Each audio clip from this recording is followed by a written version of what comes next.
you're using textual evidence, which is what we just talked about, plus our schema, or our background knowledge, what we already know to be true in our brain. And then we can make a smarter understanding of the text and create our inference. I'm going to skip through this. All right. Now we're going to do a little practice, and then we're going to move on to our murder mystery. All right. So here's a comment, and I don't want anyone to call out the answer. I'm going to tell you the answer on the first one, and then we'll do the second one together. So it looks like the pictures of this lady. She's looking outside at her dog. And it looks like there's a doggy door, but she just boarded it up. And it says, "Here, Fifi, come on, faster, Fifi." So I wonder what's going to happen to the dog when it runs into the doggy door.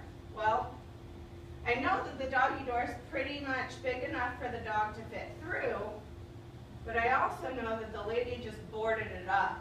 So I think maybe when the dog hits the doggy door, it might bounce back because it can't get in. So let me look at my options. The dog will go through the doggy door. Well, I know that one's not true because the door is boarded up. I don't think the dog can get in. So I know it's not A. The lady will stop the dog so he does not get hurt. Well, I don't think she's going to stop him. She's telling him to come faster. So I know it's not that one. The dog will make the door come crashing down. Well, the dog looks pretty little, so I don't think that it could knock down the whole door. The dog will hit the door and knock itself out. That's probably the best answer for this one, because I don't think it's strong enough for that to bring the whole door down. So let me click that one. Yay! I got it right.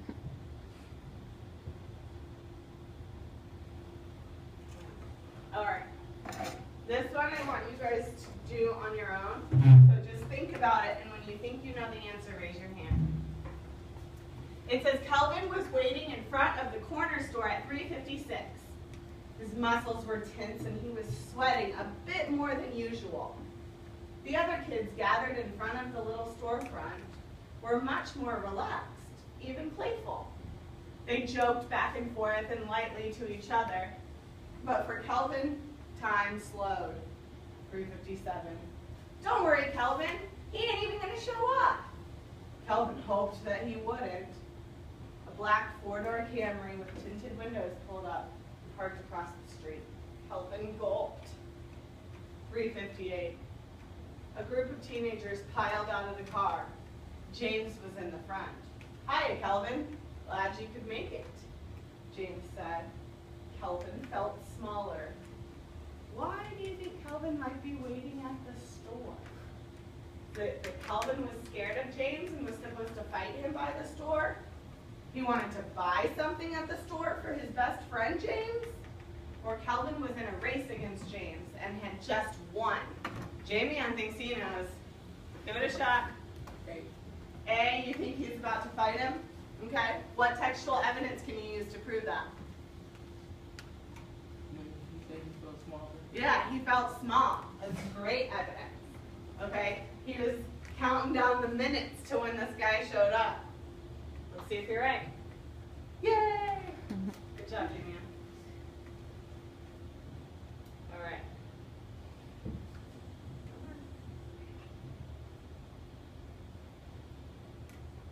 All right. We're not going to do that part. Nice job, guys. So, before we begin, I'm just going to read to you what we're doing, and then you guys are each going to pick out a little yellow card. So what we're doing is we're going to each pick out a card, and then they're numbered, okay? So 1 through 24, I believe. And the first 4 cards are going to be read first. And then we're going to try to figure out an inference of the first 4 cards.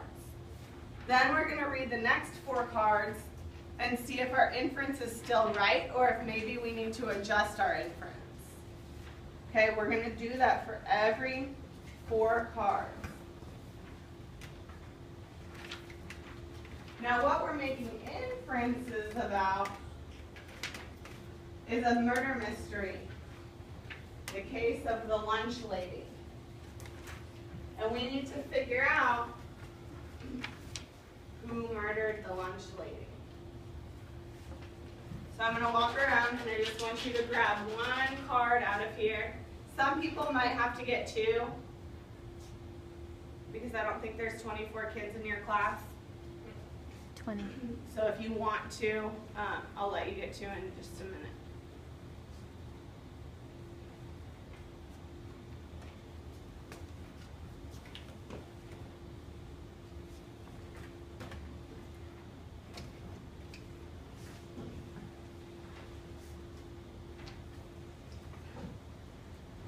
Ooh, yeah, that is good.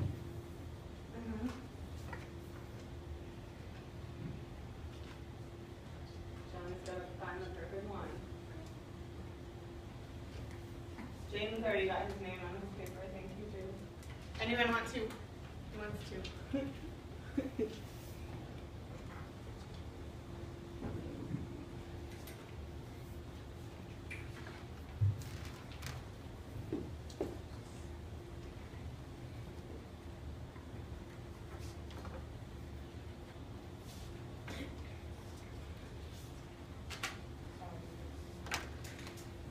All right. Who has number one? So let me first read you the crime. Actually.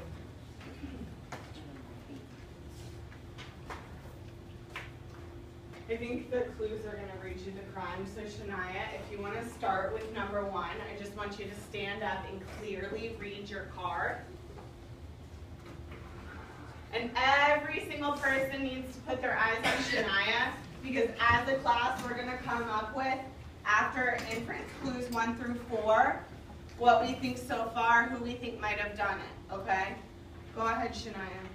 Miss Jenkins was the lunch lady at Ferguson's Elementary School. All right, so we know Miss Jenkins is the lunch lady. That's our first clue. Who has number 2? All right, Jay, let's stand up. Miss Jenkins has been working in the school cafeteria for 29 years. Ooh, she's been working in the cafeteria for 29 years. So we might want to put just Miss Jenkins lunch lady, 29 years on our paper. That's what we know so far. Jenkins is Jenkins.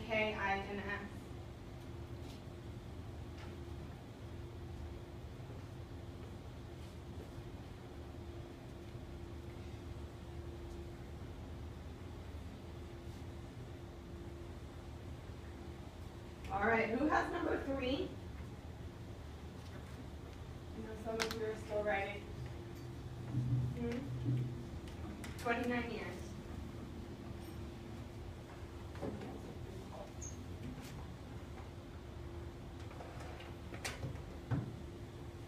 Who has number 3? All right, Michaela. Loud, please. On Tuesday morning, Miss Jenkins complained about the smell of our sour milk in the refrigerator. All right, so there's sour milk in the refrigerator on Tuesday. Who has number 4?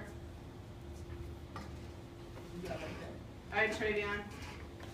During the second lunch on Tuesday, Miss Jenkins collapsed in front of the kindergarten class. She what? Oh, she collapsed in front of the kindergarten class during the second lunch. So she fainted.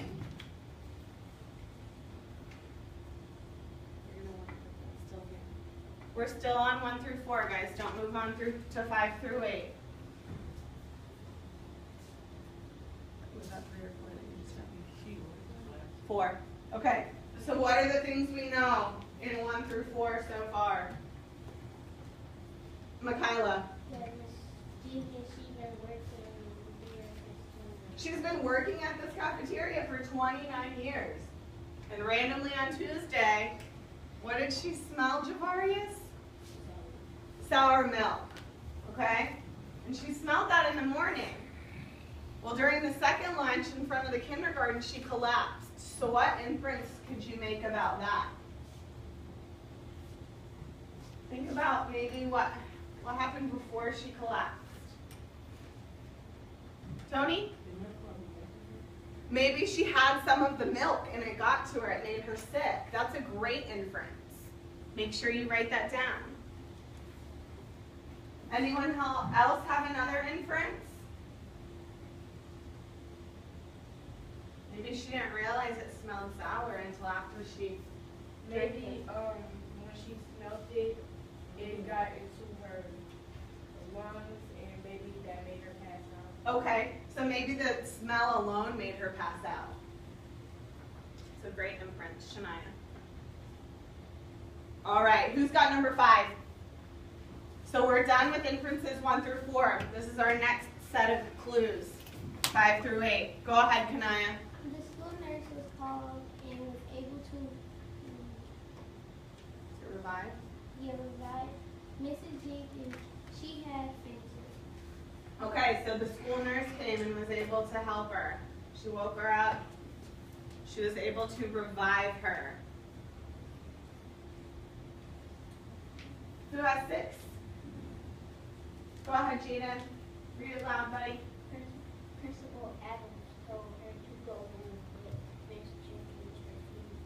She wanted to stay at work and finish lunch. Okay, so the principal told her that she could go home, but she didn't want to. She wanted to make sure that all the kids got fed.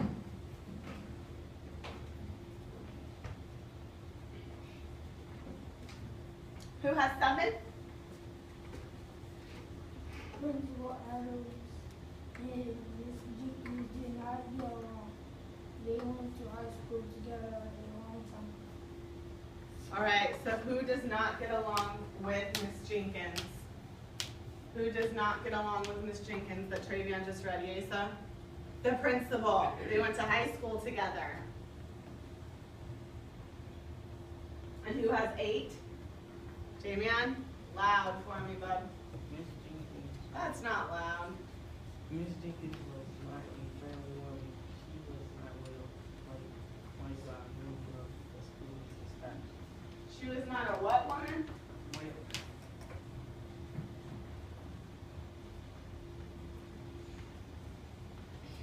Miss Jenkins was not a friendly woman.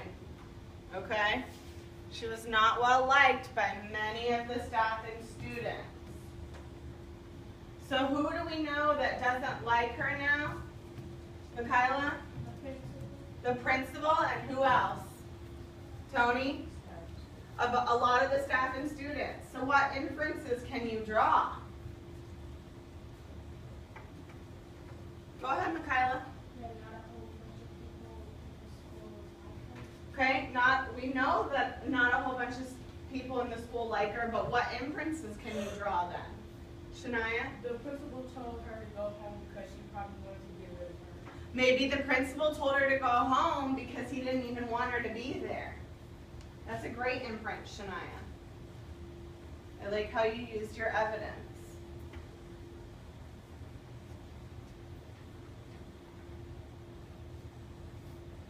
All right, we're done with 5 through 8, so you can go down to the next set of clues.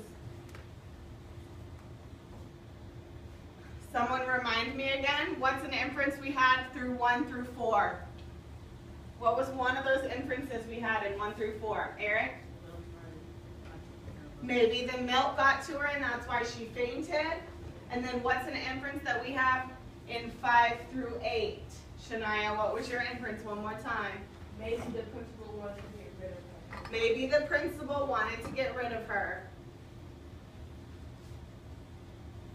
All right, who has clue number 9? On Wednesday morning, Mr. John, the custodian, found the cafeteria freezer door. Oh. So what day was the milk sour? Tony? Not Wednesday. Tuesday, the milk was sour. But Wednesday, what did the custodian find? Jamian? The milk door was open. It's really interesting.